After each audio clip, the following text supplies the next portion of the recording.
Hi everyone, welcome back to The Young Grower. So in this video we're going to be starting our heirloom squash. We have a mixture to grow this year from summer and winter. Yeah, there's lots of different varieties that I'm going to be starting. I've already started setting it up in the polytunnel, so let's go in there and show you what we got, show you what we're growing, and hopefully inspire you to grow something different. So as you can see, it is all set up in here. I've been in here just getting everything ready, so it's a lot easier to actually just do this, get them planted. As you can see, I've done lots of labels already. Yeah, labeling is important, because if not you'll forget, and especially when you're doing this many different varieties, yeah, they all look the same, so you cannot tell. So let's start with our heirloom squash. I'm going to start another Pacific Giant. This was the one that I carved for Halloween. And we have Queensland blue winter squash, what I wanted to grow last year but couldn't get the seeds. It's a large ribbed blue squash from the 1930s with rich sweet orange flesh, what I can't wait to try. Then this is another one that I wanted to try, Volga's Grey. And then we got Sibley that I grew last year, what was really good. And the Boston winter squash that was really good as well. I'm also going to start some of my own seeds that I saved from my Boston winter squash that I think I pollinated. Yeah, it's going to be interesting to see what actually grows from them. And then the other two winter squash we're doing, this one here is going to climb on the arch, or most of them I'm going to try on the arch, but this one's definitely for the arch. It's a Yukari squash. Grew these my first year gardening on my arch, and yeah, they did really well. And then we got butternut squash as well. That's definitely going on the arch, because my first year of gardening I did that one really well. The next year I did it on the floor and it wasn't as good, so yeah, let's try these on the arch again as well. That is all the winter squash, and then over here we have all the summer squashes, and they're a mixture of courgettes and patty pans. We've got an heirloom variety here called Patterson Blanc Patty Pan Squash, beautiful white scallop squash with flat white fruit, delicious used young, just as though it was a courgette. Then we have another patty pan that is custard white, and then another one that is Galba Englischer Custarder. I said that very strange then, but I just call it English custard because it's easier to remember. And then we have some courgettes. I still got some more seeds coming. Last year we did not grow any courgettes. All the plants ended up dying. I forgot to sow some seeds or did them too late. So this year I'm going a bit courgette mad. I want more than I need. So we have courgette 8 ball. Then we have a yellow courgette. And then there's another yellow one here called Goldena. But that is all the varieties that I'm going to be doing this year.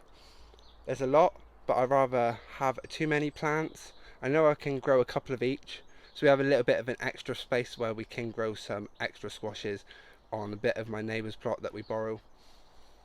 But yeah, quite a lot of these will grow on the arch and just around places, and planting them at the end of the planters so they come over and fill the paths up. I don't mind if they do that, but like I say, I'd rather have lots more than I need.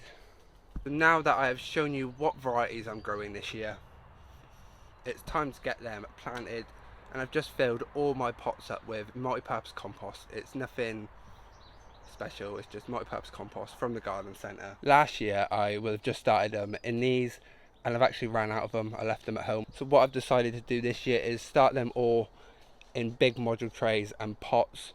With starting them in the greenhouse and the polytunnel this year and not at home, I haven't got to do the constant repotting to save space, so I'm hoping start them in here, yeah, and time they're big enough I'm hoping I can just plant them directly out.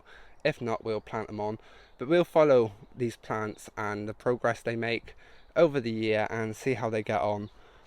They may fail, they may do really good, but at least hopefully you will learn something.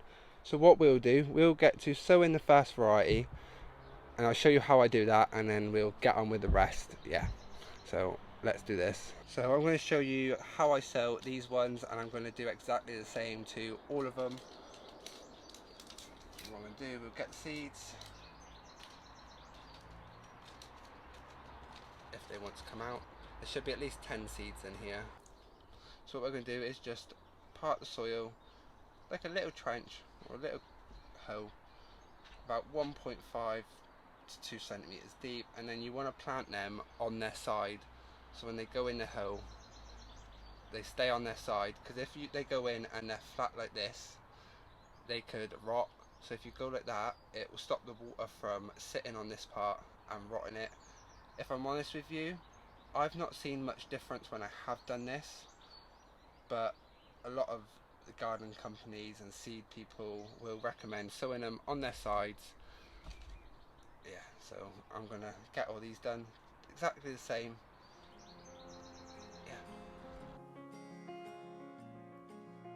I have one left over that I'm actually just going to put in this pot with it and separate that later on. And then what we're going to do is just cover the soil, firm it down, and then we will water them in, give them a good water, but we'll do that once we've planted all of them, and we'll water them all at the same time. And there we go, that is how I sow my squash. So I'm going to get on with the rest and I will catch up with you all after.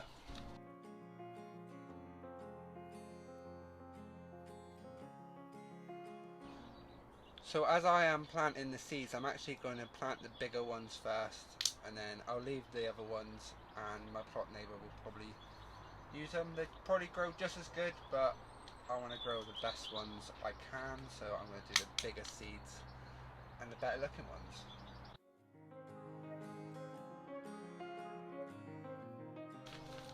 And the last ones to do now is my own saved seeds of the Boston winter squash from this squash. I have no idea if they're true seeds, but hoping these are true. I did hand pollinate them and then tie the leaf up. So later in the season I will do a video showing you how to pollinate a heirloom squash to make sure you can save true seeds.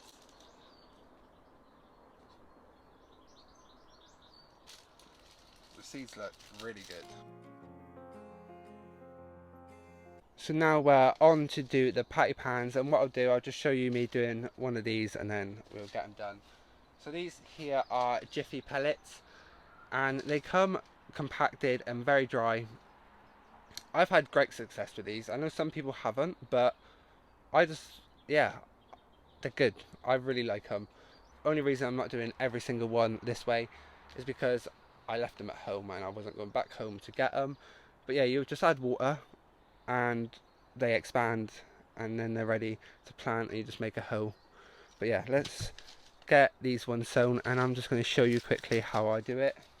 Get one of these and push it down when doing courgette, like I said earlier, by being on its side, and there we go, and you just cover it over and there's no dirt, there's no mess.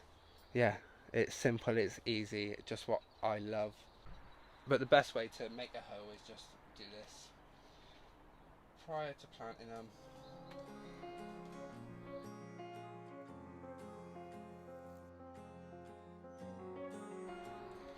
And there we go, look how quick and easy that was, a lot quicker than doing the compost. Yeah, so I'm going to get on with the rest, and then it'll be just the courgettes left to do. So that is all the patty pans sown, and I've sown the 8-bore courgette as well. Just have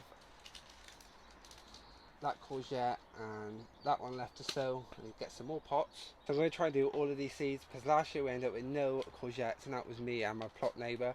So I'm going to go mad with courgettes this year, so we have so many, and that the chickens can have courgettes every day. So that is all the courgettes, patty pans and winter squash sown. I'm going to give it all a good water in. So that is everything sown that I wanted to today. Yeah, hopefully you may be inspired to try and grow one of these varieties this year, or even next year. Put it on your list. Yeah, there's no harm in trying something new. I love growing heirloom varieties. The stories get me every time, so I'm looking forward to seeing how some of these new varieties turn out so I can share this with you. Yeah, the wind is starting to pick up, so I believe that is time for me to call it quits today and head home. I'd just like to say a big thank you to all the new subscribers, and if you have not subscribed, please click the subscribe button. Yeah, I would really appreciate it, and leave a comment. So thank you for watching, and we'll see each other soon. YouTube have recommended a video for you to watch, and if you have not yet subscribed to my channel, click my logo here and you'll be able to.